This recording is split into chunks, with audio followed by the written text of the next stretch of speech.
Hey, welcome back to Charlie Brown Politics. I'm Charlie Brown, the host of the show. Today, I'm wanting to talk more about Palestine and Israel.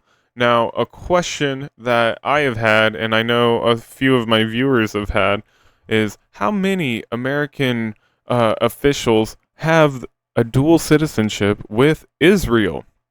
Now, I've seen reports online that say allegedly 54% of our Congress has it. Now, this question is, the answer to it is hard to find. There was a Supreme Court ruling that pretty much made it to where this information does not need to be public knowledge.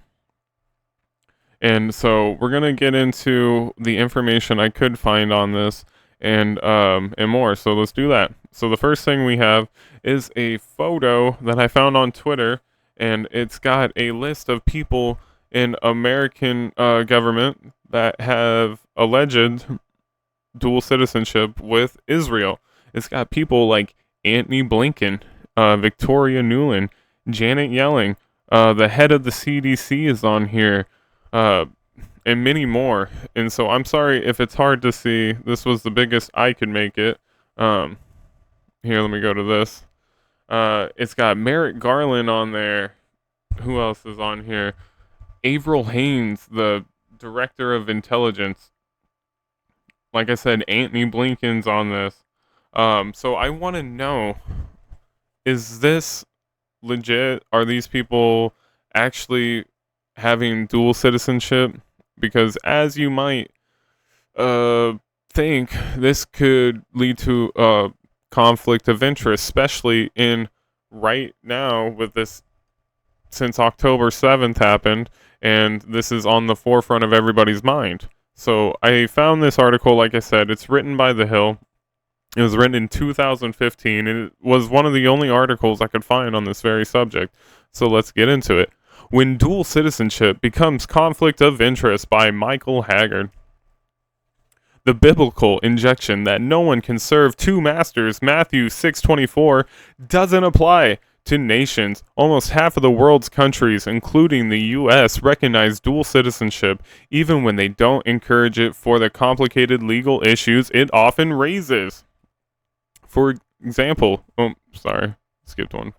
For example, one who obeys a requirement to give allegiance to a country or votes in a foreign election may be regarded as having renounced citizenship in the other country. What happens when the legal claims of one country conflict with those of the second country?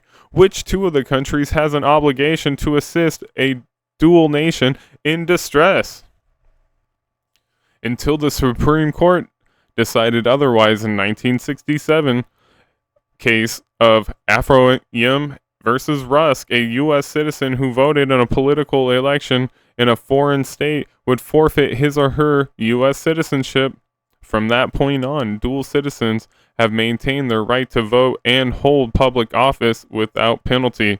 And I might add that this 1967 case was about, ironically, somebody that went and voted in the Israeli government and then came back and they penalized them for it, and it went to the Supreme Court, and this is how it kind of turned out. Let's continue with the article. Anyone can become a dual citizen, even members of Congress, High Court, judges, and top officials of the executive branch. There's no law or regulation against it, nor are they required to disclose such dual citizenship. So what's the problem? For most dual citizens, having the benefits of citizenship in two countries, including expedited immigration, outweigh the cost, which may include tax obligations to both countries. Yet dual citizenship in the United States poses a, until now, unappreciated issue for policy-level members of the legislative, executive, and judicial branches. The divided national loyalties of dual citizenship, of dual citizens can create real or apparent conflicts of interest when such legislators, judges, or senior officials make or speak out on policies that relate to their second country.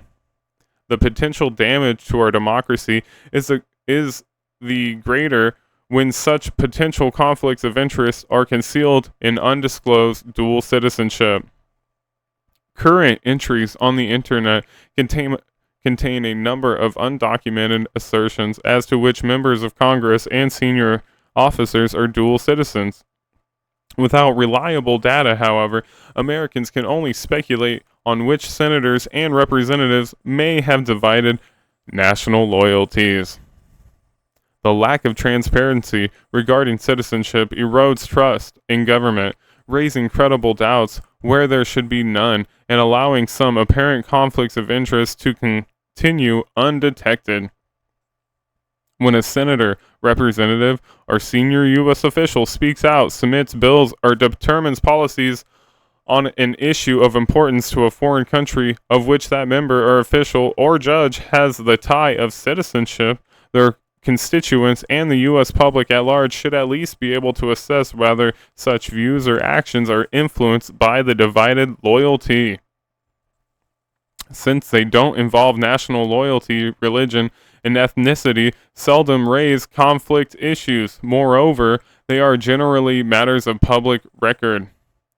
By contract, dual citizenship creates conflict of interest through divided loyalties. Thus, it would seem reasonable to require that dual citizens, members of Congress, the judiciary, and executive be required to renounce citizenship in another country as a condition of public service. Both Senator Ted Cruz and former Representative Michelle Bachmann recently received wide press coverage when they renounced their Canadian and Swiss nationalities.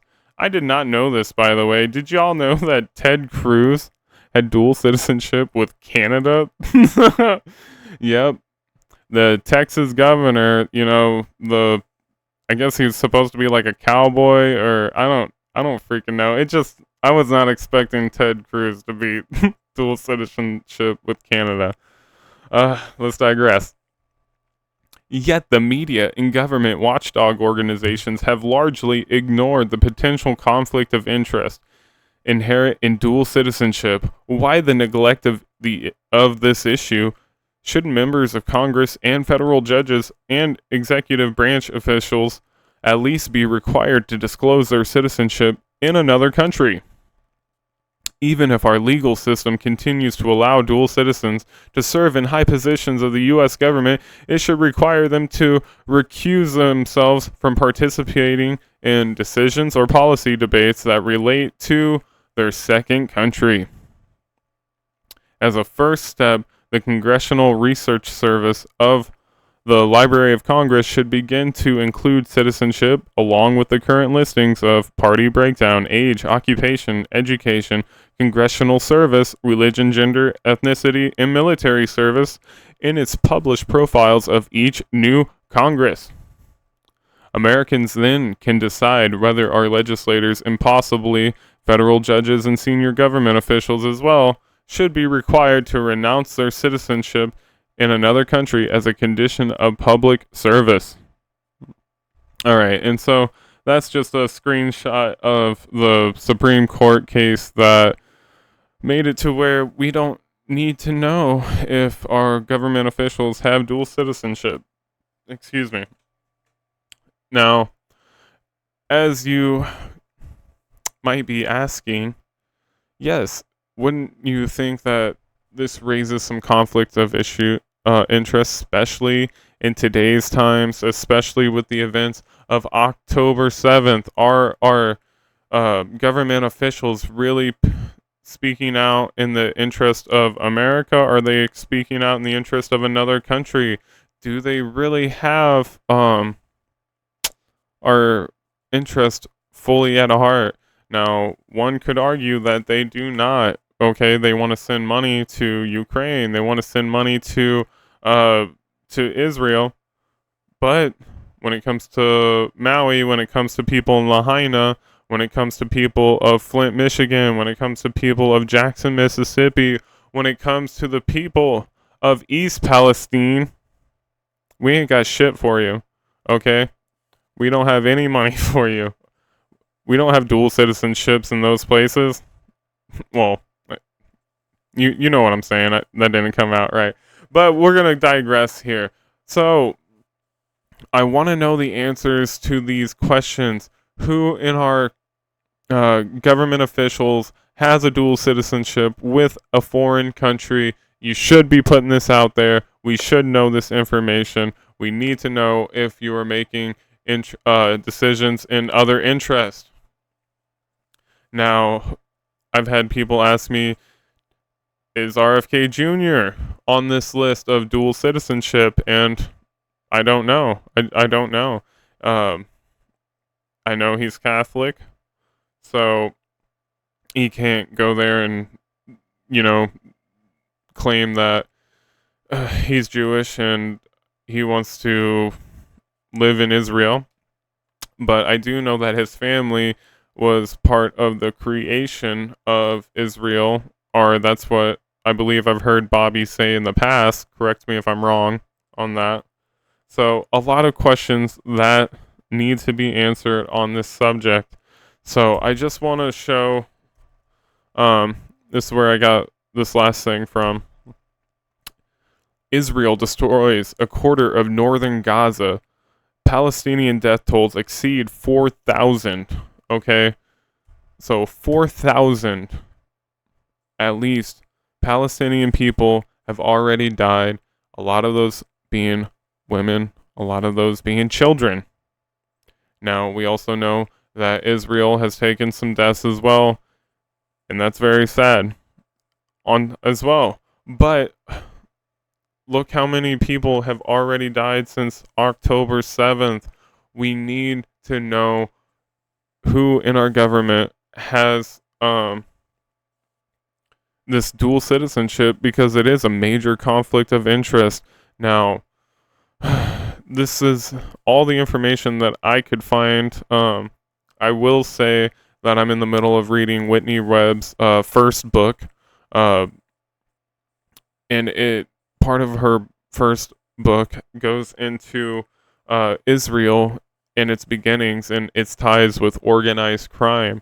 Now, I don't have the receipts on me for that, but it is interesting. So I'm digging more into this. I'm trying to find out as much as I can on it. So if you guys know anything or have a link to something that might be interesting on this subject, please leave it down below. Please let me know if what you're seeing on Twitter of those first images that I showed during the video today are legit, or whatever. If they're not legit, also let me know. And so with that being said, guys, let's wrap it up. Tell me what you're thinking down below. Like, share, comment, subscribe, and I will catch you on that next episode of Charlie Brown Politics. Later.